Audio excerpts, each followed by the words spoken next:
Buenos días a todos. Vamos a dar inicio a lo que es pues un año más, una jornada de mujer rural, con las guisanderas como protagonistas. Y bueno, vamos a hacerlo pues nada, presentando un poquitín lo que es el acto que se va a llevar a cabo, de la programación del acto que se vaya a llevar a cabo a lo largo del día de hoy. Al principio habrá una apertura con don Ignacio García Palacios y doña Margarita Suárez Pérez. Posteriormente, un pequeño coloquio con las protagonistas del día de hoy, guisanderas, en este caso Elvira Fernández García y María Antonia Fernández Méndez, en el que también los asistentes podéis participar si en algún momento queréis hacer alguna pregunta, intervenir. Será un coloquio abierto, sin guión, así que cualquiera que desee participar podrá hacerlo, y después, posteriormente, haremos entrega del galardón a María Antonia Fernández Méndez, Mari, Mujer Rural de 2022. Veremos algunas cosillas que tenemos preparadas y bueno, todo lo que se suele hacer en este tipo de actos. Sin más, vamos a dar inicio al acto. Tiene la palabra doña Margarita Suárez Pérez. Buenos días. En primer lugar, pues bueno, agradecer la presencia de... Uy,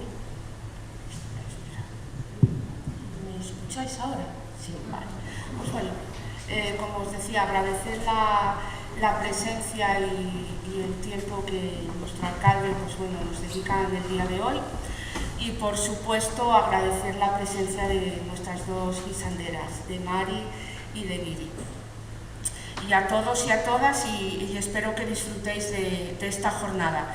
Por mi parte, pues bueno, os voy a trasladar esta pequeña reflexión que he preparado y que bueno, que os la voy a leer a continuación. Dicen estas instruidas señoras, el secreto de la cocina del futuro son las recetas del pasado. Al buscar en el pasado de la gastronomía asturiana, me detuve al leer que a las mujeres en Asturias se las adiestraba para ser esposas modélicas para un rico indiano. Hablaban francés, sabían leer y escribir, tocar el piano y sobre todo cocinar. A principios del siglo XX, tras casarse, cuando volvían a su Asturias en sus nuevas casas, cada día había muchos comensales, y era ahí donde se unía la cocina aprendida en su juventud, la aprendida en sus viajes y lo aprendido en sus años de inmigración. Todo escrito en sus manuscritos domésticos y que poco a poco se iba incorporando como costumbres locales. Hasta hace poco, la mujer asociada al cuidado, el hogar, la cocina, la familia, incluso desde niña, si no sabía hacer platos considerados básicos, como la sopa de fideo, era considerada una persona poco apta para el matrimonio. Y así, esa conexión con el cultivo, la tierra, la procreación, se mantiene en el tiempo, perdura ese vínculo con la preparación de alimentos, esa aproximación a la cocina que consiste en nutrir y alimentar a familias enteras. Cuando los hombres empiezan a inclinarse, a incluirse en la cocina para realizar una comida de calidad, se les llama chef, jefe, a las que lideran algo así como una brigada de cocina y transforman la comida en obras de arte, demostrando prestigio, poder y competición. Así, las mujeres, como mucho, podían ser cocineras, pero no chef, desplazándolas de nuevo a la vida doméstica, del cuidado y de la alimentación que hablábamos antes. Estas madres, abuelas, que mientras meneaban una olla en el fuego, cuidaban del bebé, además atendían a esa persona mayor dependiente con sus necesidades, encontraban tiempo para las tareas del hogar, incluso poner la mesa antes de que llegaran a comer. Señoras que al tiempo que realizaban estas tareas se las llamaban los pueblos para cocinar en fiestas o celebraciones, por esos manejos especiales en la cocina, trucos que solo ellas conocían. Al reflexionar sobre ello, da la sensación de que tan lejos, tan cerca. Suena como si se desconcertara del tiempo. Parece que el tiempo avanza y que las mujeres reclaman con fuerza cada paso hacia esa autonomía. A mí me deja un pequeño rum en la cabeza de estos que no cesan y que, la verdad, no sé cómo acallarlo. Os lo comparto. Hoy en día, en la zona rural, ¿quién cuida a la persona mayor dependiente fuera de horas del auxiliar de ayuda a domicilio? ¿Quién atiende al bebé cuando llora a pleno pulmón? ¿Quién plancha? ¿Quién limpia el váter, por ejemplo? Y por fin, ¿quién pone la olla al fuego? Nosotros. Me hace sentir como encogida, como casi sin ganas. Entender a esas mujeres que pedían a sus maridos volver a Asturias, quizás por sentirse amparadas, y empatizar con estas que al parecer tienen muchas ayudas y sin embargo carecen del apoyo más importante, el hombre. Bueno, hoy quería recoger estos hechos del pasado para que reflexionáramos sobre nuestro futuro más inmediato. Mientras lo hacemos, pues bueno, tenemos el privilegio de poder agradecer hoy la presencia de dos mujeres que pertenecen a aquel grupo que se reunía mensualmente aunando fuerzas para que la mujer en la cocina pudiese alcanzar el lugar que realmente le corresponde.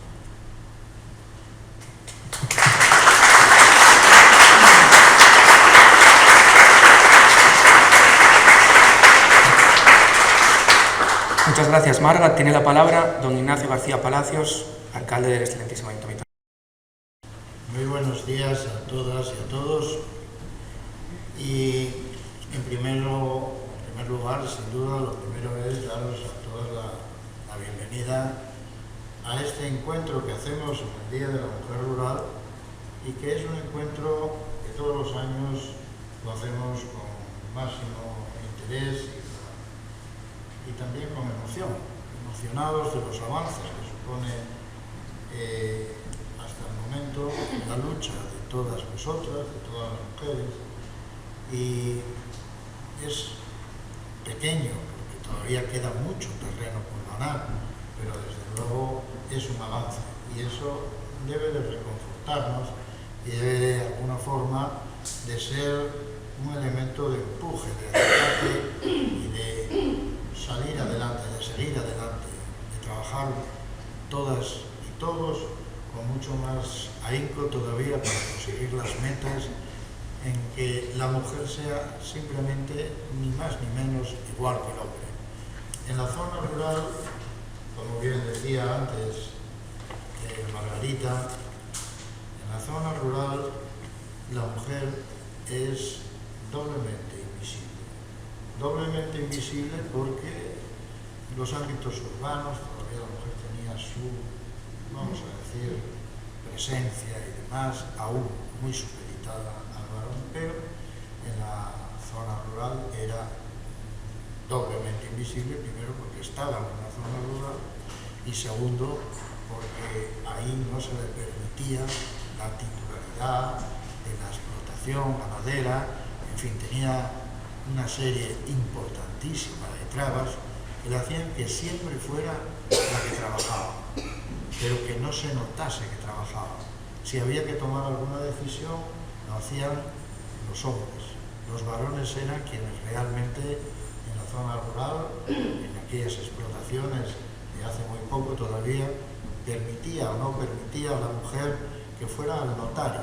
Esto todavía es de antes de ayer, ni siquiera es de ayer. Pero, o es mejor dicho de ayer, no de antes de ayer. Creo que esos avances, pequeños pero importantes, que en nuestra sociedad se están produciendo, son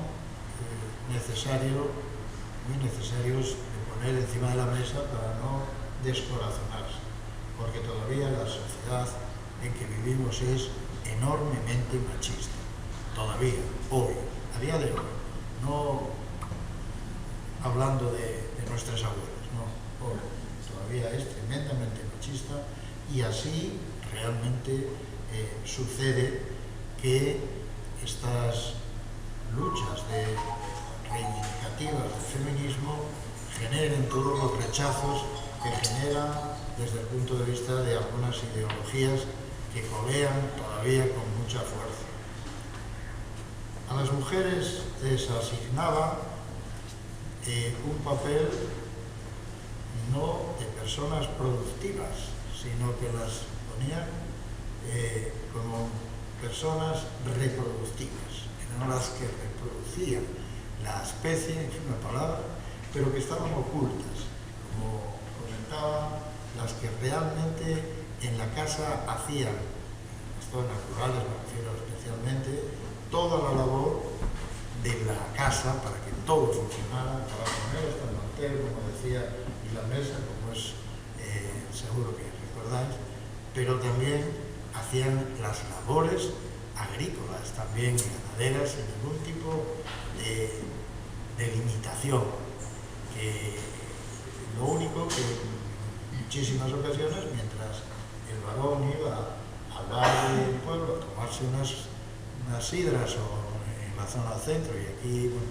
fuera también, pues mientras él hacía esa función de relajamiento y descanso, ella seguía trabajando en la casa, haciendo labores en la propia casería o desde luego haciendo labores seguro en la casa para que todo funcionara bien en el domicilio, en su casa, a efectos de sus hijos y de todo lo que había que cuidar, que solía ser también pues las personas mayores con una dependencia, la abuela, una tía, no sé quién, eran ellas, las mujeres las que hacían frente a esta situación.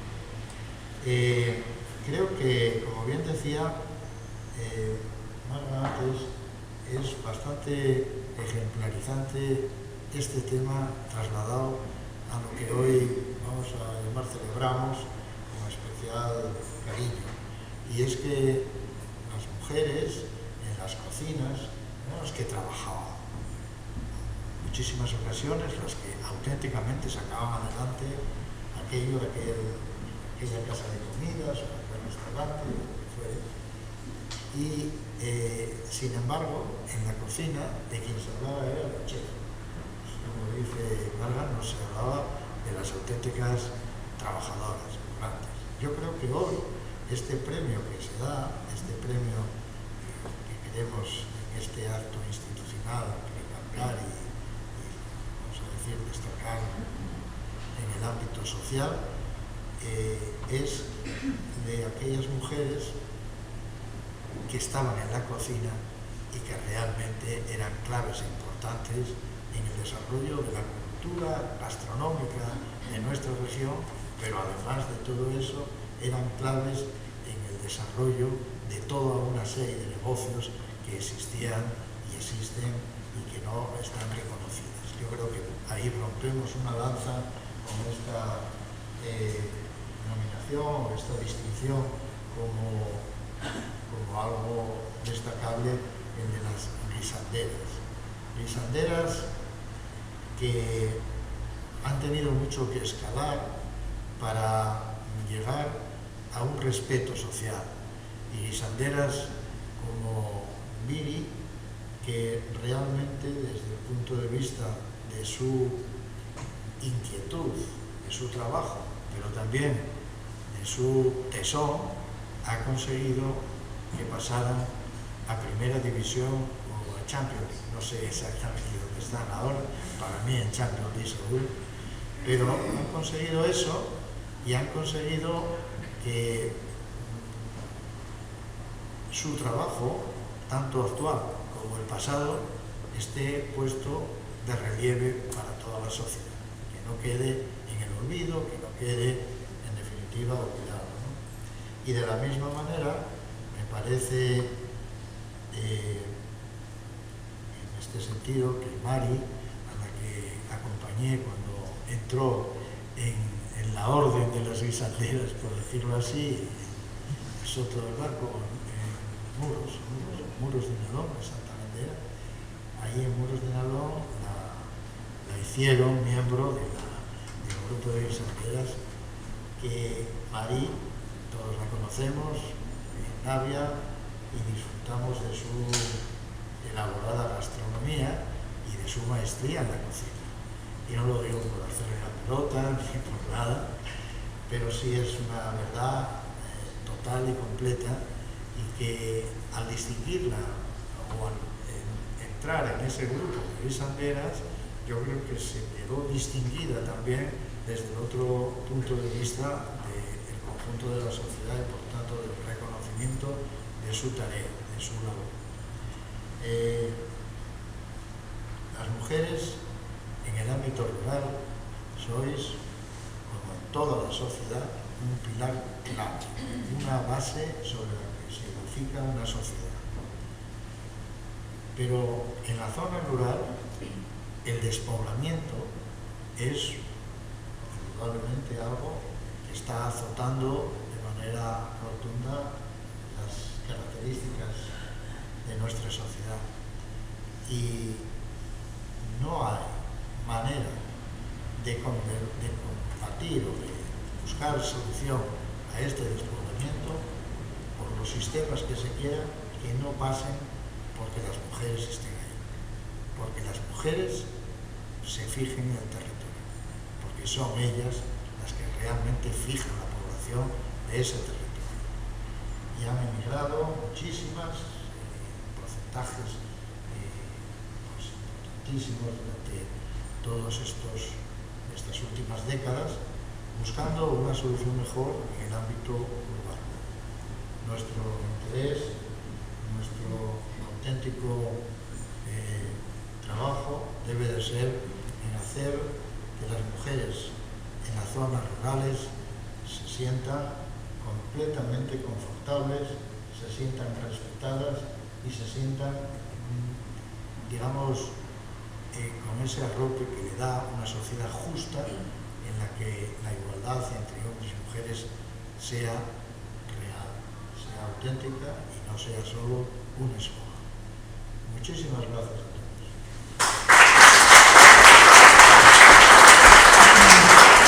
Muchísimas gracias, Ignacio. Bueno, con esto damos por cerrada la apertura institucional del acto. Pasamos a la siguiente fase, que en este caso sería el coloquio abierto, y llamamos a la mesa a Mari Aviri, Elvira Fernández García y María Antonia Fernández Méndez, que en principio me decían que no tenían nada preparado, van a subir a la mesa, van a ponerse a hablar y que sea lo que Dios o ellas quieran. Así que, como os decía antes, vosotras también podéis intervenir cuando creáis oportuno, si queréis hacerles algunas preguntas o lo que sea. Vamos a hacer una pequeña presentación de las dos, luego después hablaremos un poco más exhaustivamente de Mari, que es en este caso la galardonada como Mujer Rural 2022, pero bueno, vamos a presentar también a Elvira Fernández García, más conocida como Viri, que es en este caso una de las fundadoras del Club de Guisanderas, propietaria del Llar de Viri. Y bueno, entre sus muchos premios y reconocimientos, por ejemplo, su negocio obtuvo la estrella verde Michelin, y fue una de las primeras que empezó a hablar de slow food en Asturias cuando nadie prácticamente lo hacía. Fue pionera en eso, que ahora está tan de moda, los productos de kilómetro cero, y que lleva 25 años aplicando el concepto de sostenibilidad en su restaurante. Bueno, como decíamos, tiene muchísimos premios, pero bueno, ella después con la palabra ya nos explicará un poco más en profundidad, si quiere, lo que tiene, quién es y demás. Y después María Antonia Fernández Méndez, conocida por todos, es la fundadora del Mesón El Centro, restaurante en Puerto de Vega, con más de 30 o más de 30 años de existencia ya. Y bueno, entre los reconocimientos también, muchos que tiene, se siente especialmente orgullosa del reconocimiento como restaurante Michelin desde hace 4 años, creo, apareciendo en la guía Michelin y en la guía Repsol también. Nada, sin más, os cedo la palabra.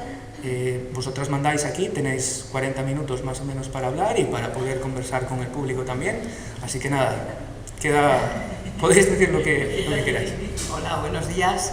Gracias a todos y sobre todo a los que me han invitado a estar hoy aquí. Es curioso que con la riqueza que tiene el vocabulario castellano no haya ninguna palabra que supere la palabra gracias. Creo que solamente te quiero es la palabra que lo puede superar. Así que con esa palabra doy las gracias a los que me habéis invitado, al Ayuntamiento. Doy las gracias también por reconocer la labor de una mujer, porque cuando es tu propio pueblo el que te da ese premio, se siente muchísimo más profundo en el alma que cualquier otro premio que te dan. Te los están dando tu gente, los de tu tribu, y eso es fantástico. Así que digo gracias, y a Mari le digo te quiero. Conocer a Mari, hoy voy a contar una historia que como nos conocimos, pero que además voy a rematarla con algo que ella no sabe. Yo llegamos un día a Avilés, ya sabéis que los hosteleros lo celebramos todo comiendo y bebiendo, y nos reunimos siempre y comemos y bebemos, y nos gusta mucho reunirnos, y estábamos en Avilés, en el Niemeyer, en un acto, y de repente viene un pelo rizoso rubio frente de mí, ¡Viri! Y yo me quedo así, y Elvira, soy solamente para la policía y para los médicos. En realidad yo soy Viri, pero en esos momentos en los que uno tiene que hablar con uno mismo, yo me llamo María Elvira. Vamos a ver, cuando tengo que hablar conmigo, vamos a ver, María Elvira, ¿qué estás haciendo? Entonces, cuando me dio un abrazo, de esos abrazos de cuerpo entero, o sea, no el abrazo de, hola, ¿qué tal? El pijín ese, no, un abrazo de abrazo. Yo, María Elvira, estás muy mal porque no te acuerdas de quién es. Y me dice ella, ¿no me conoces? Digo, vale, bien. No me conoces, dice, es que yo te debo porque yo estoy en un pueblo, estoy en Puerto de Vega, bueno, pues tengo un bar allí, el bar normal, y yo quería hacer más cosas y empecé a fijarme en ti. Y dice, esta señora que es de un pueblo también y está haciendo cosas que yo quiero hacer, porque yo, dice, te fui siguiendo y tú fuiste teniendo premios y eran como míos, y hoy parte de eso te lo debo a ti. Bueno, pues para mí fue como un premio también. Pero lo que ella no sabe es que yo en ese momento estaba pasando por una temporada fatal. Esas temporadas que los que trabajamos para cara al público ponemos la cara de vender, como la cara de, puede ser un alcalde, un político que puede tener sus problemas, pero cuando está cara al público hay que poner la cara de vender. Y pones la cara a la sonrisa, pones la mirada alegre. Y en aquel momento Mari no se dio cuenta, pero a mí se me llenaron los ojos de lágrimas. Porque fue un momento de decir, coño, lo que estoy haciendo vale. Yo me estaba sintiendo mal, me estaba sintiendo poca cosa, me estaba sintiendo que no me movía lo suficiente. Y aquel abrazo de Mari me dio la fuerza suficiente para, en aquellos días venideros, aquellos días que vinieron, yo me hinché en mi 1,5 metros cuando me estiro, me hinché muchísimo, crecí gracias a ella, que ella eso nunca lo supo, lo sabe hoy. Así que gracias, Mari. A ver, lo primero, yo reconozco que entre Viri y yo siempre hay una mirada, siempre nos involucramos entre las dos, siempre tiramos hacia adelante, siempre nos sentimos a lo mejor, ella es la fuerza, yo es mi chica, aunque no tenga rosa, es mi chica del pelo rojo, que siempre tuvo rojo, eso está claro. Es que hay que ir bajando el tono. Y normalmente cuando sales, o sea, nos apuntamos a todos los eventos.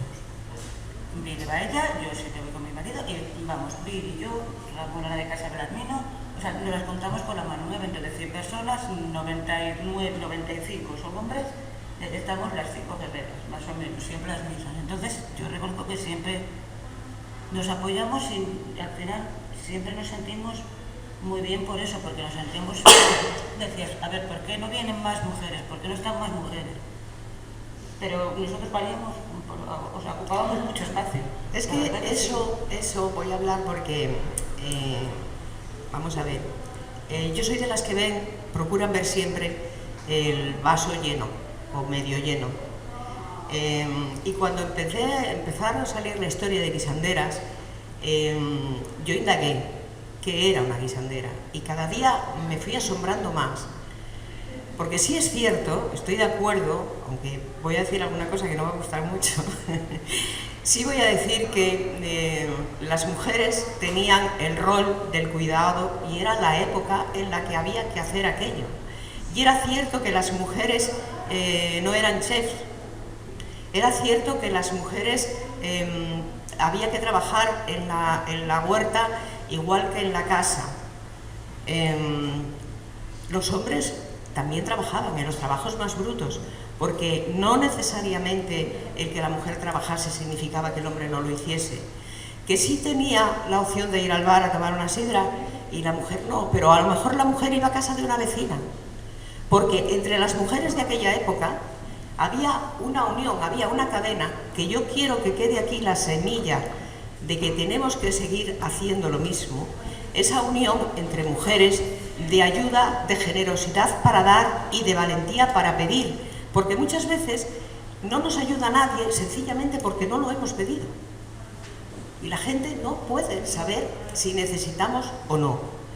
Las antiguas guisanderas eran mujeres empoderadas, era un puesto de trabajo, ellas ganaban dinero, ellas vivían de aquello, por lo tanto eran mujeres ya con una categoría, eran empoderadas, no eran mujeres a las que se les llamaba para algo y se les daba un plato de comida, ni muchísimo menos. Y luego, como yo soy muy imaginativa, pero además la imaginación tiene que basarse siempre en una realidad, fueron mujeres que hoy, al igual que las tribus, ahora estaban hablando y estoy viendo estos días muchos reportajes y muchos sobre el tema de los neandertales, de los que se encuentran, y en realidad el ser humano como ser humano ha avanzado muy poco. Las técnicas sí, pero seguimos luchando por lo mismo, seguimos siendo tribus. Somos del occidente, somos del oriente, somos de aquí, seguimos luchando, principalmente por el poder, por el alimento, por la tierra y por el sexo, no hay más. Los llamamos de otra manera a los políticos, pero eran los chamanes, los médicos, son lo mismo, pero les hemos cambiado el nombre, pero es lo mismo. La que ha avanzado más es la mujer. Y lo que decías del pueblo, de los pueblos deshabitados hace un tiempo, ya igual 2 o 3 años, porque en realidad yo no sé por qué parece que voy siempre un poco por delante de lo que luego viene, que me da una rabia horrible, porque cuando la gente presume ahora de Slow Food, pues es que yo en el 2006 tenía la primera placa kilómetro cero que concedía Italia, y hablabas de kilómetro cero y no lo sabía nadie. Y a mí me enfada que hayan tardado tanto tiempo en darse cuenta, ¿no? Como me enfada algunas veces pues el hecho de que llevemos defendiendo unos cuantos, y lo hice un día en Madrid Fusión, que es donde están los supermegas, y empezaron a hablar hace 7 o 8 años que había que volver a recuperar los sabores, que había que volver a dar, y yo me levanté y le dije, perdona, lo tendréis que recuperar los que los habéis perdido, pero hay mucha gente en el camino que estamos luchando por eso, y ahí vais a agradecer a que los agricultores sigan cultivando esos productos, porque nosotros los llevamos utilizando, porque lo que no se come se pierde. O sea, el ser humano hoy necesita o disfrutarlo o comerlo, pero aquello que ni se come ni se disfruta desaparece, está en peligro de extinción, ¿no? Entonces, eso sí me da rabia, ese poco reconocimiento a los que llevamos, como lleva Mari y tantas, ¿no? Mujeres que llevamos. Y estando en Madrid en una ocasión, pues hablaron de ese pasado oscuro de las mujeres, de ese pasado que en realidad fue hasta que nosotros quisimos hacernos mejores. Porque los pueblos están deshabitados porque las mujeres no queremos ir. Pero si en un pueblo a una mujer la ponen cómoda, que tenga buena educación cerca para sus hijos, que tenga una buena sanidad, que tenga una buena conexión, y me refiero a internet y me refiero a las carreteras, una buena conexión, una buena comunicación, las mujeres van y detrás van los hombres, siempre, siempre. Un hombre solo, hay muy pocos. Hay solos en los pueblos los que tienen 70 y tantos años y ya no necesitan muy poca cosa. Pero un hombre con una edad joven necesita una mujer y va donde vaya la mujer. Y los hombres del pueblo se fueron a las ciudades detrás de las mujeres, que sus mujeres se habían ido, y fueron detrás. Lo siento, no somos el sexo débil. Para nada. Y eso lo demostraron aquellas mujeres guisanderas. Es curioso porque en Asturias tienen nombre, son guisanderas. Debería de haberlas, creo. En Galicia tienen otro nombre, no había tantos, pero aquí era una profesión. Y esas mujeres inventaron muchas de las profesiones que hoy se les ha cambiado de nombre. Por ejemplo, dominaban las hierbas, y cuando había un enfermo, se llamaba aquel enfermo, ella cobraba por llevar sus hierbas y sus conocimientos. Por lo tanto, fueron las primeras herboristerías. Esas mujeres, cuando había un enfermo, sabían qué régimen tenía que darle a aquel enfermo. Por lo tanto, eran las primeras dietistas. Esas mujeres, cuando las bodas, tenían que ir a las bodas, llevaban su carro con los platos, porque normalmente, vamos a ver, estamos hablando de la gente llana, no de la media aristocracia, ¿no? Esos ya tenían sus sirvientes y sus sirvientas, pero en una casa no había a lo mejor platos para 20 o 30 personas. Entonces ellas llevaban su carro con sus potas, con sus platos, con sus hierbas, y por lo tanto inventaron el food truck y el catering, porque también llevaban las comidas. Y también inventaron, porque vieron que las bodas y las celebraciones iban siendo cada vez mayores, y en su cuadra a lo mejor tenían una vaca o dos para el alimento de la familia. Y fueron las primeras que de aquella cuadra hicieron un salón de actos, y luego había bailes, había reuniones. Por lo tanto, los centros sociales, las casas de comidas, nacieron de esas guisanderas, marcaron camino. O sea que yo veo ese vaso del empoderamiento de la mujer, de que la mujer, yo creo que va en un equilibrio. A los hombres les costó mucho trabajo superar ciertos, no sé, manías que había, porque ¿os imagináis el primer hombre que quiso ser modista en un barrio? Vamos, era el maricón o el peluquero, hasta no hace muy poco tiempo. Ahora ya no, ahora son diseñadores, ahora son... O sea que todos necesitamos avanzar para tener, no la igualdad, porque iguales no somos. Yo no quiero ir a la mina, ni quiero trabajar fuerte, no tengo fuerza, pero que sí nos repartamos los trabajos. Entonces, de estos sitios y de estas veces que me toca tener la palabra, que soy revoltosa, que soy peleona, que a veces digo cosas que no gustan, porque no es hablar del pasado con tristeza, es hablar del pasado con la alegría y la fuerza, y a la vez darles nombre a esas mujeres. Hasta hace poco los grandes cocineros, Mari los conoce más que yo, casi todos, habían ido a aprender a cocinar a Rebuchon, a París, a no sé quién, y ahora resulta que todos tienen huerto y todos aprendieron a cocinar de su madre y de su abuela, pero no dicen el nombre de su madre y de su abuela, y yo lo reivindico. Hay muy pocas familias, Martín Berasategui, Los Calropa, Casa Marcial, que sí siempre, no empezaron ahora, sí siempre dieron el nombre de esa madre y de esa abuela.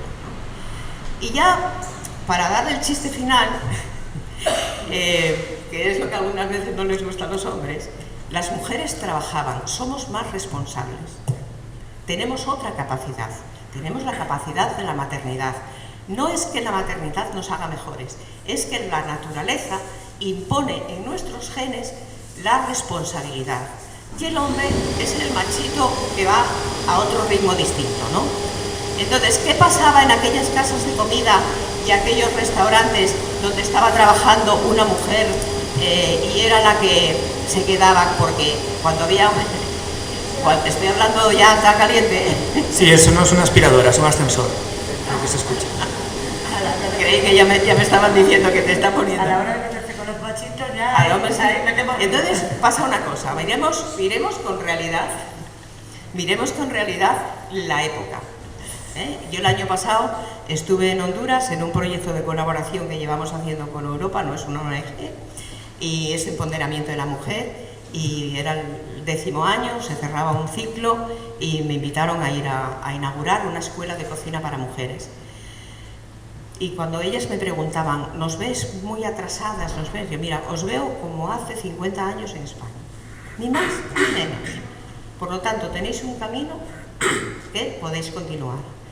Pero ellas se reían porque aquí todavía es más machista, el hombre todavía es más machista que aquí. Y aquí lo son, en principio, porque los dejamos. Porque, vamos a ver, en aquella época donde las mujeres estaban cocinando y cuidando a la suegra y a la abuela y a los niños y todo aquello, cuando había una fiesta o cuando había un reconocimiento de algo y había que ir alguien, en las grandes empresas, ¿a quién mandan a las fiestas? Aquel que es prescindible, aquel que no es imprescindible en su casa. Por lo tanto, los hombres eran prescindibles, no sabían hacer las labores, que hoy sí saben. Hoy hay una juventud que colabora mucho, hoy sí saben. Por lo tanto, iban porque eran lo que menos valía. ¿Ves? Solo se ven las mujeres. Y luego hay otra cosa, y es que aquellas mujeres guisanderas nos dejaron un legado potente, que fue lo que cogimos en el club. Vamos acogiendo a mujeres muy interesantes, a mujeres que aportan, a gente joven, porque hay que ir metiendo a esa gente joven. Y lo que pretendo con este rollo que solté, que bueno, si puedo ayudar a que alguna mujer que esté pensando en hacer alguna cosa, en tener un proyecto, en tener una idea, en poder salir de esa casa. Sé que el Occidente somos, porque todas... Más o menos, la idea es la que nos une, aparte que eso, que siempre cuando tienes bajón, ella es la que, como veis, es súper positiva, súper fuerte, arrolladora, tira por ella y por todo el mundo hacia adelante y todo. Y además, lo bueno que tiene es eso, que une mucho a todos, porque al final nos encanta pues trabajar entre nosotros, porque por ejemplo el turismo, mismamente eso, pues antes de ayer me llama su nuera, me dice, oye, necesito una mesa que tengo unos clientes aquí. Es una línea súper guapa que hacemos, porque por ejemplo, a ver, un turista que se viene a Asturias, pues lo que coge, vale, un día viene mío a comer pescado, pero al día siguiente yo voy a intentar que vaya de día a comer pote, hacer toda una carrera o un camino donde realmente un turista vea toda la gastronomía, porque Asturias, o sea, como gastronomía Asturias tenemos al mar, hay la montaña, hay el huerto, tenemos todo, no necesitamos nada, necesitamos eso, unirnos y que todo se mueva, que no seamos, a ver, que el cachopo y la fabada es Asturias, pero somos cachopos, somos fabadas, somos potes, somos arroz con pito, somos arroz con bogavante, somos merluza, somos cabracho y somos 100.000 cosas.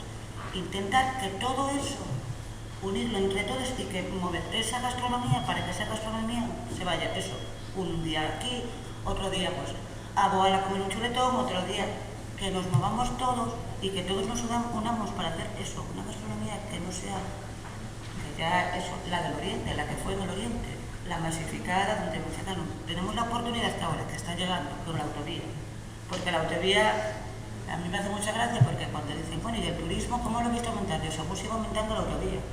Cada vez que se hacía un tramo de autovía, te aumentaban los clientes. Siempre se fue aumentando y ahora tenemos la autovía y tenemos un turismo que está empezando a abrirse hacia el occidente. Y lo que tenemos que hacer es eso, organizarlo bien y organizar eso, esas mujeres, esa agricultura, esa ganadería, tenemos 100.000 cosas a mano.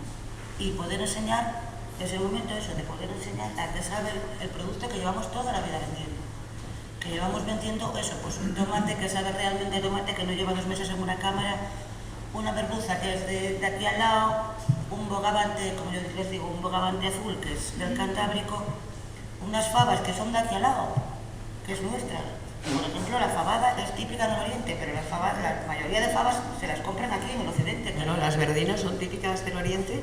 Y me pasó también un caso que es un chiste, estando en Gourmet, estaba colaborando con IGP Ternera Asturiana y colaborábamos con el stand de Asturias, porque bueno, pues a veces faltaba en un momento gente y nos decía, vete al stand de Asturias que hay que ir a hablar de quesos. Bueno, pues ibas a hablar de quesos o de lo que fuese. Y a mí me dijeron, vamos a hablar de fabas, vale, de fabas bien.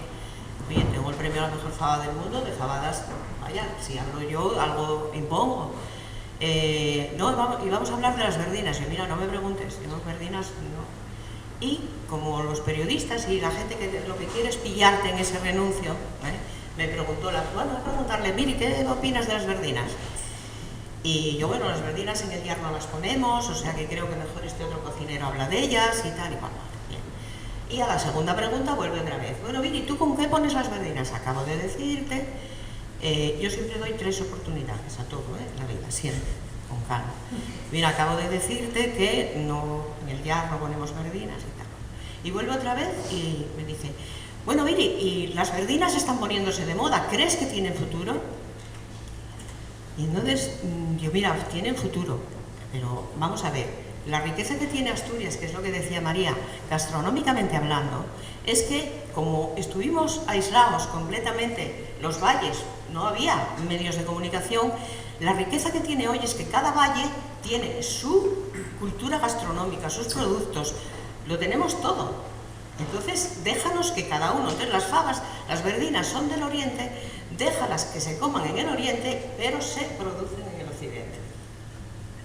La mayor producción de verdinas está en el occidente, pero nosotros no metemos mucho por ese plato de verduras, pero nos metemos por poner en valor lo que nosotros comemos cada día. A mí el primer golpe de éxito me lo dio el pote de castañas, que no se come en muchos sitios, es un cocido medieval. En Asturias, antes de venir los productos de América, se cocinaba con nabos y castañas. Y verdura. La berza es una planta celta. Había berzas. Hay quien dice que repollos no, repollos sí. Bueno, yo lo pongo con repollo, no sé si lo sabía, no le hago el carbono 14, pero vamos, se cocinaba así. Bueno, pues ese plato que estaba defenestrado, porque a mí me dio el éxito y fue por lo que vinieron los italianos de Slow Food Internacional, porque se había recuperado un plato medieval. Entonces, todo aquello, una buena sopa de ajo con el pan bueno que hay en esta zona. ¿Por qué los asturianos aquí no comemos sopa de ajo y cuando vamos a Castilla lo que primero que pedimos es una sopa castellana? Porque no le damos valor a lo nuestro. Me hace mucha gracia porque a mí me pasó que fui de jurado al Campeonato de España de Bacalao y el plato que ganó por unanimidad era una sopa castellana con el bacalao posado encima. O sea, espectacular. O sea, ganó el Campeonato de España después de todos los platos, todos súper elaborados y todo. Y la gracia que me hizo, porque yo, claro, yo nunca lo probaba la sopa castellana y de repente creo que digo, ¿pero si esto es sopa de ajo? Es sopa de ajo. Estaba brutal, pero eso fue una sopa de ajo con un bacalao. Y me hizo mucha gracia porque era lo mismo, llamarlo de diferente manera. Y fuera, la sopa castellana tiene mogollón de fama, y aquí la sopa de ajo. Sí, lo olvidamos porque era de los pueblos. O sea, era algo de los pueblos y funciona. Y mi experiencia y la experiencia de Mari.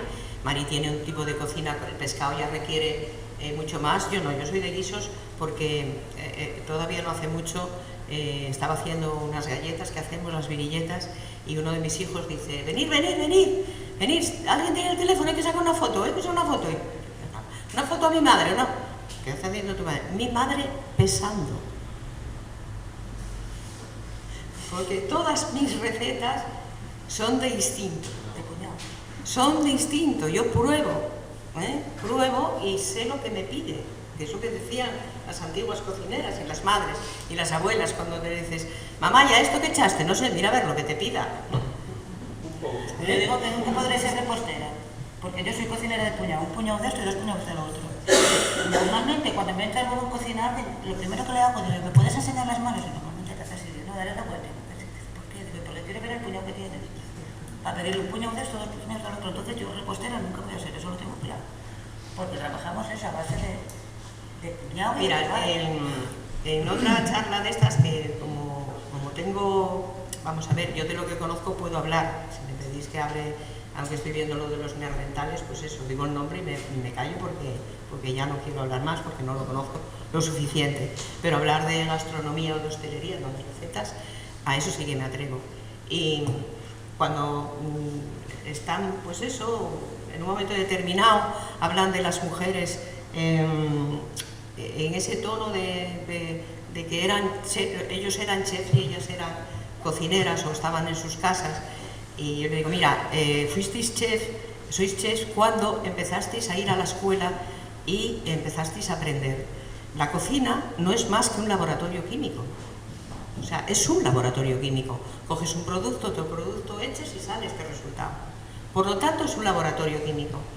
Y ahora sois todos unos químicos, o sea, unos cocineros químicos ilustrados, o sea, tenéis conocimiento. Pero el valor lo tenemos los que éramos antiguos, que éramos químicos intuitivos. O sea, nadie nos había enseñado lo que hace el bicarbonato en un plato de fabas y las fabas tan duras. Pero alguien un día, en vez de tomarlo en la boca, se equivocó y lo echó a las fabas y echándole eso. ¿Qué peligro hay con no quiero decir que es una solución, voy a decir lo malo que tiene. Lo malo que tiene cuando echas más bicarbonato, que hay que tener ojo, tienes que saber lo que es cuando le echas un poco de bicarbonato, es que como te pases te pelan todas. O sea que no uséis el remedio que acabo de dar hasta que no lo probéis unas cuantas veces. Yo, para mí, para unas fabas que están saliendo duras, es más fácil echar una cebolla troceada en 4. Una cebolla, suelta un acidillo, que no sé cuál es, ni no sé. Yo sé que echando la cebolla, porque soy intuitiva, echando la cebolla ayuda a que la piel de las fabas ablande un poco. Pero de una faba mala, ni con cebolla sacas una faba buena, O sea, pero es la solución para que en un momento, por ejemplo, ahora mismo, a los que trabajamos, nos están vendiendo fabas. Los que trabajamos entre ellas sabemos si son del año pasado o de este año. Las de este año, vamos ahora mismo acabamos, son de inquietes. El señor tiene que marchar, ¿no? Es que me da la impresión de que cuando usamos las fabas, te le metes la mano y sabes si es del año pasado o de este año. Si son del año pasado, no tienen problema. Lo que necesitan es más remojo y una cocción más lenta y más tiempo. Pero la faba sigue siendo buenísima. Los que usamos la faba seca. Yo soy reivindicativa de la faba seca. La faba seca es una legumbre y la faba verde es una verdura. Y hay gente que trabaja con verdura y hay gente que trabaja con legumbre. Muy bien hecha. Si está bien hecha, yo el otro día comí una fabada hecha con faba de esa del congelador. Bueno, ahora está fresca, sí estaba buenísima. Pero yo no sé hacerla y no quiero aprender a hacerla. Yo quiero seguir con mi instinto y es la que conozco. Y María, pues, sigue con su instinto de sus pececitos y de sus salsas maravillosas. No, a ver, yo reconozco que sabes cuál es mi trayectoria y yo, por ejemplo, con la sabe todo el mundo, yo cogí el mesón, con Sara con 2 años, sin trabajo y sin nada y sin que no ni bajo la idea de cocina. Así, entramos en la cocina y Mari, ¿qué haces? Pues venga, patatas bravas, chipirones, croquetas, revueltos, aquella estaban súper de moda, todos teníamos los revueltos de setas y jamón, setas y gambas. Entonces, cuando tienes que cocinar, ya cocínalo, con lo que vives toda la vida. Yo viví en Vega, yo viví en el mar, en el muelle, entonces no te queda otra más que eso, que es lo que conoces, que es lo que manejas, y al final, pues como yo digo, hablo más con los peces que con las personas. Entonces siempre vas tirando hacia tu gastronomía, hacia tu cultura o hacia tus recuerdos. Y yo recuerdo solo cuando hablas de tal, hablas de recuerdos de platos de pescado y de marisco. No, entonces cada una vamos tirando por la zona que conocemos o por donde nos criamos o por lo que tuvimos alrededor. Eso siempre... Bueno, y tenéis otro mérito, Mon y tú, que no lo dijimos nada, pero es una parte importante de esta mesa. Hay gente que lo que gana lo viaja. Y Mari y Mon lo que ganan lo comen. Y no tienen ningún inconveniente en hacerse 300 kilómetros por ir a comer a alguien que es famoso o que ha sacado una estrella o que pues sencillamente se van. O sea que eso es un mérito. Eso cuando te preguntan y te quieren... No, eso lo leíste. No. Estar donde está ella cuesta mucho esfuerzo y mucho dinero. Muchísimo dinero. Por eso cuando te llaman para hacer unas jornadas o para hacer algún sitio y te dicen, ah, no, bueno, es que te hacemos publicidad. Dices, ¿publicidad de qué me vas a hacer a estas alturas? No. Yo puedo ayudar, que es lo que hablábamos antes. Si alguien me pide ayuda, puedo darle recetas y puedo ayudarle. Pero si alguien va a ganar dinero con mi trabajo, ese tengo que ser yo. Es así, para que y valoramos porque no es fácil. Donde está ella y donde estoy yo ahora como ya... O sea, yo el año pasado le dije a mi hijo que me quería ir y ahora ya no soy jubilada, soy una persona felizmente irresponsable. Y me lo paso muy bien. Viajo mucho, cocino, sigo viviendo ese... A mí me gusta el riesgo, soy del borde de la navaja. Y ¿sabes lo que es que te llamen para hacer una fabada en agosto en Menorca para cenar? ¿Para 80 personas? Y te la juegas, en esa fabada te la juegas, o sea, no tiene remedio. Marcho a Málaga la semana que viene. Son 2 días. Bueno, el primer día me espero y el segundo ya relajo. Pero te la estás jugando. Bueno, pues a mí ese juego... ese riesgo, ese a ver qué pasa, va con mi temperamento, ese ver el vaso lleno, ¿qué es lo que quiero transmitir a las mujeres? Tenemos el vaso lleno, si lo queremos beber. ¿Que va a costar trabajo ir al agua a buscarla? Sí. Pero somos lo mejor de la creación. O sea, no hay nada mejor que una mujer. O sea, no nos supera nada, nadie. Yo para que conozcáis un poco la fuerza de Viri, hace... ¿cuántos años? Ahora 10 días, se le quemó el día de... Cinco, virgen. El día de los Santos Inocentes. El día de los Santos Inocentes se le quemó el restaurante ya. Y de verdad, o sea, ¿cuál ave Fénix? No, de una porra frita, el Fénix nada. O sea, salió con mucho más fuerza, más, o sea, la sensación de más feliz, más orgullosa y todo, de ver todo el apoyo que tenía de mucha gente, de todo eso, salió. Bueno, es que eso no me veían llorar por la noche. Sí, pero la fuerza con la que salió de ahí. No, es que bueno, tenía... A ver quién saca la cara, quién pone la No. imagen delante y pone una sonrisa y dice, no pasa nada, que todo esto se va a solucionar. La verdad es que Normalmente muchísima teníamos, gente... fue el 28, el día de los Santos Inocentes, se quemó la mitad del restaurante, la otra mitad no. El día 1 tenemos siempre una familia que se reúne, vienen de toda España, son 40, y teníamos la comida de ellos, y el día 2 teníamos un bautizo de una gente que estaba viviendo en Panamá y venían a bautizar. Y abrimos, y les dimos, porque tuvimos la suerte de que la cámara frigorífica, el motor, que está encima de un desván, debajo del techo, que le cayó de todo encima, cascos, agua de cascotes del tejado que se vino abajo, agua de los bomberos, de todo. Y por la noche fue mi hijo, tengo hijos manitas, lo soplaron, lo aspiraron. Claro, cuando vimos que aquello empezaba a arder, lo primero que hicimos fue cortar la corriente y cortar el gas. Tenemos un depósito grande. Cortamos aquello, llamamos a los bomberos, tardaron 20 minutos en llegar. Y la cámara frigorífica por la noche, como estaba cerrada hermética, le dimos al resto, ya que el motor fue el único. Toda la maquinaria moderna que teníamos se quemó todo, porque como es todo acero inoxidable y plástico, con el calor que se ocasionó, los motores se fundieron todos. Y aquel que está el pobre, que tiene 45 años, que está a la intemperie, o sea, no tiene nada, no lo protege nada. Es un motor de arranque y para, o sea, no tiene otra historia. Y empezó a funcionar, como lo que teníamos en la cocina, en la nevera estaba bien, pudimos abrir el día 1 y el día 2, y luego ya la gente empezó a seguir yendo y continuamos abriendo, porque sí fue un momento en que me sentí muy, muy arropada, me di cuenta de lo que la gente me quería, los medios, la televisión llamando, Viri, ¿quieres que vayamos? Yo no. Porque claro, el día del incendio, a los 20 minutos estaban los bomberos y a los 3/4 de hora estaba la TPA. Y yo salí llorando. Y llorando me ha visto muy poca gente. Lloro más ahora, porque ahora como ya soy responsable, pues puedo llorar si me da la gana. Pero yo ya salí llorando una vez en la televisión y yo no quiero salir más. Por eso lo que dice María, hacerse la lástima, hacerse la víctima, a mí no me gusta, no da buen resultado. Por eso es mi carácter el ver el vaso, la botella, mira, hoy no me ha dado ni la tos, no la tengo llena, que siempre toso. Ver la botella llena, ver esa vida, ver un amanecer, bueno, amanecer lo veo poco porque no me gusta madrugar.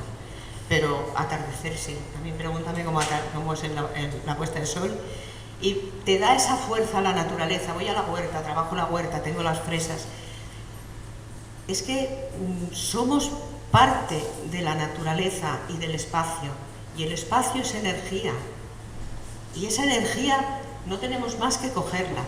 Yo la cojo de Mari cuando la necesite, porque con una llamada de teléfono y un hablar, aunque no le diga nada, ella sabe, ella me transmite y yo le transmito a ella, y le transmito eso a otras muchas personas. Y quiero que aparte de Mari y aparte de algunas amigas que tengo por aquí, ofrezco mi teléfono para cualquier persona que en un momento determinado se sienta baja o con necesidad, a lo mejor de que le den una torta de realidad, porque a veces la vida queremos mirarla en gris y no es gris. Es blanco y es de colores. Siempre hay algún color en la vida, igual que hay siempre colores en los platos.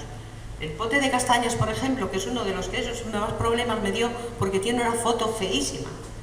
Porque claro, entonces, ahora tengo 2 periodistas esperando por fotos del pote de castañas y tengo un montón de fotos, pero ya le buscaré la manera de que esa foto salga buena. O sea, lo que quiero transmitiros hoy, aparte de agradeceros muchísimo que el pueblo le haya dado a María, porque los premios, al fin y al cabo, no son más que mimos que te da la profesión. O sea, es un mimo que te da. Tengo, lo que decían antes, tengo premios, sí, tengo muchos que celebré en aquel momento, porque al día siguiente de que te dan un premio, María mañana, en su corazón tiene la alegría del premio de hoy, pero tiene que seguir trabajando con un interés mayor, porque ahora es responsable de ese premio. O sea, pero es una caricia, es un mimo, es un valor los premios, pero de los premios no se vive. A no ser el Nobel, y creo que no nos lo van a dar, no creo que no. A no ser ese que te dan una pasta de la leche, pues no se puede vivir. Y como tal vivimos como las antiguas guisanderas, que eran generosas en su saber, cobraban por su labor, porque todo hay que ponerlo en valor, cobraban por su labor y nos dejaron ejemplos a montones, nos dejaron caminos a seguir, nos dejaron la fuerza de una mujer empoderada hace 200 años, que no estamos hablando de antes de ayer, y que se fue caminando. O sea que caminando en lo que vemos que hemos hecho en 50 años, se ha caminado muchísimo. ¿Por qué? Porque las mujeres quisieron caminar y queremos seguir caminando. Y además los hombres ya se van acostumbrando.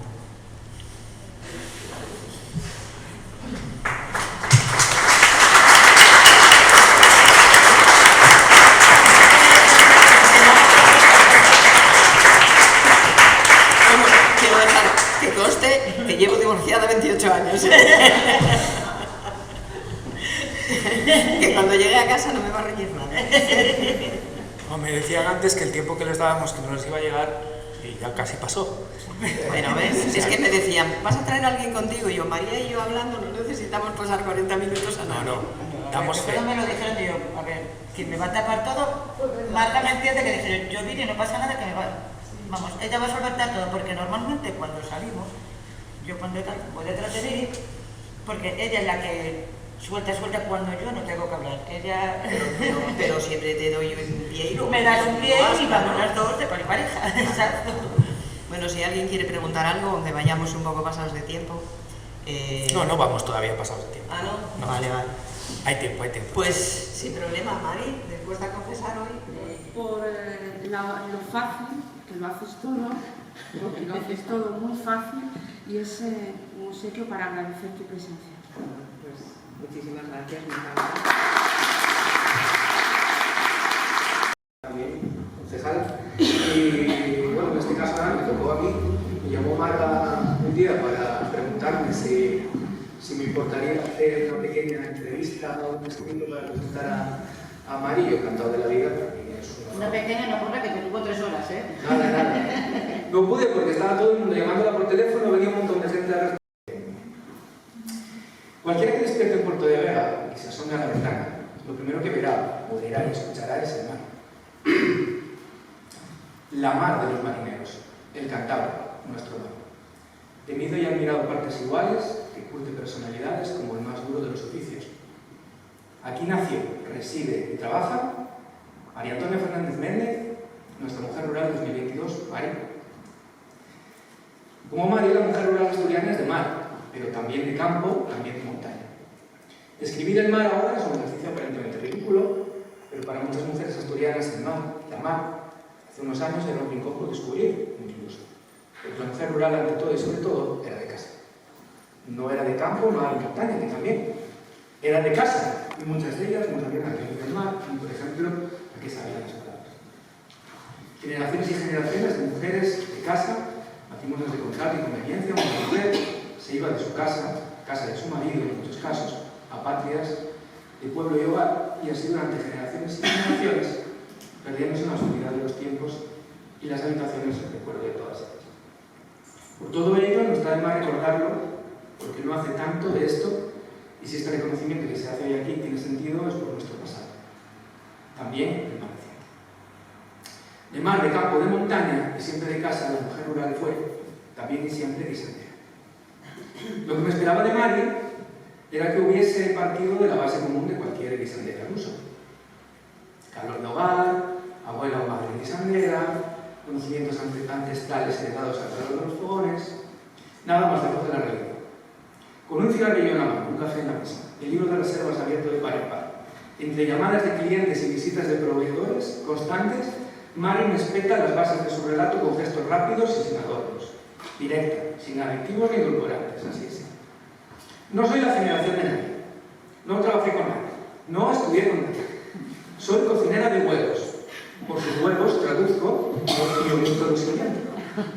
Mari entró en la cocina por circunstancias familiares, por un primer revolcón de la vida.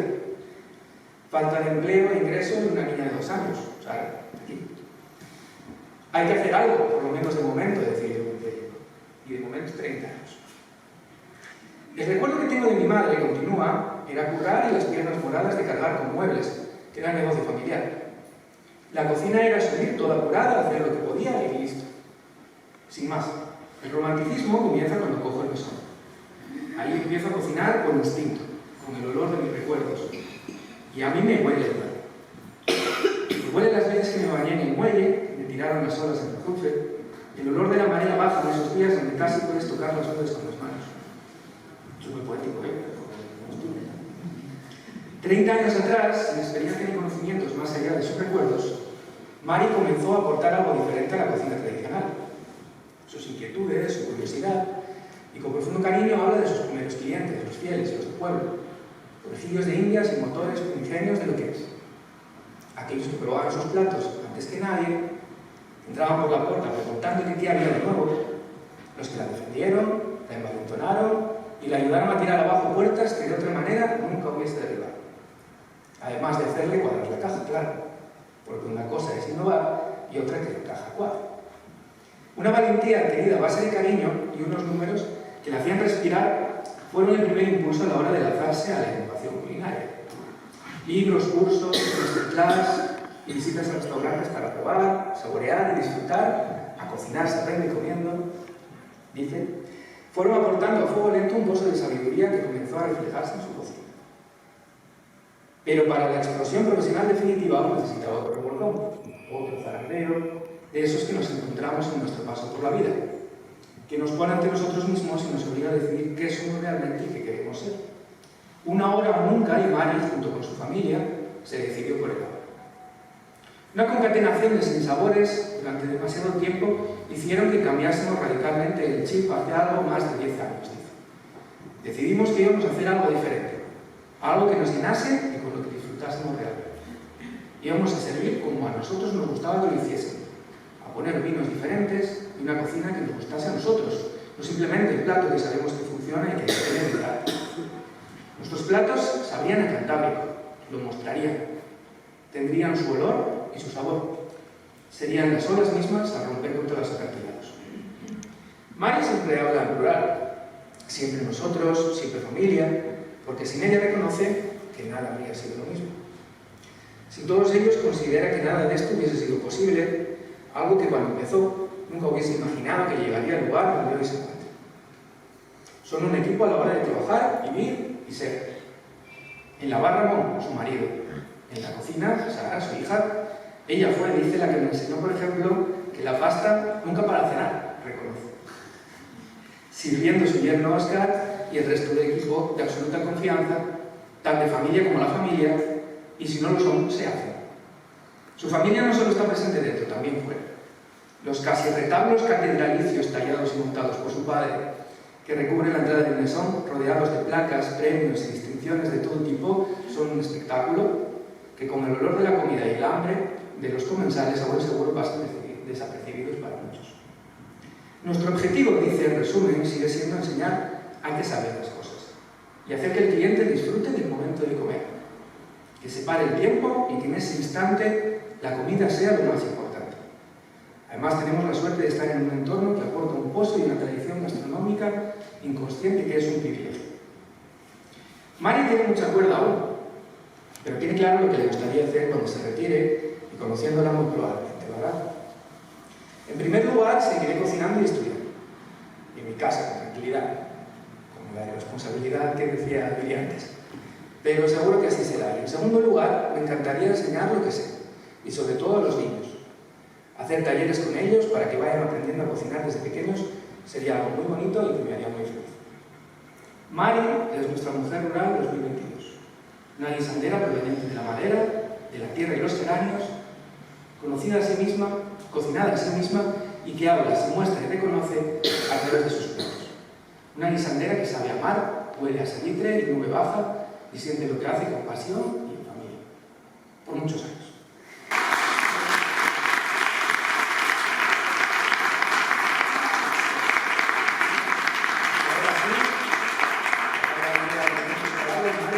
Recibe de manos del alcalde Ignacio el premio a Mujer Rural 2022.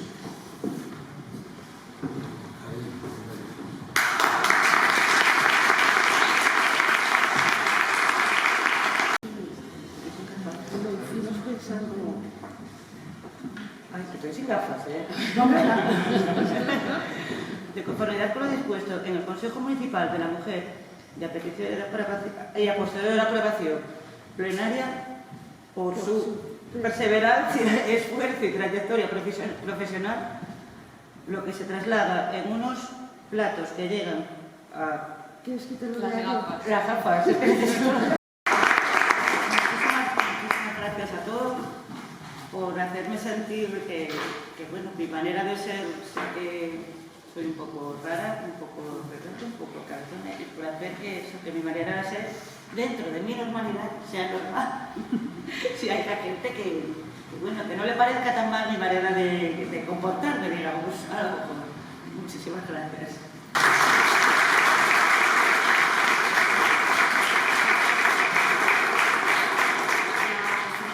Pues queremos tener un obsequio contigo para que lo tengas de recuerdo, ¿no? Además, eso es la distinción, pero para que tengas un recuerdo del día de hoy. Muchísimas gracias. La verdad que no lo voy a olvidar, pero muchísimas gracias.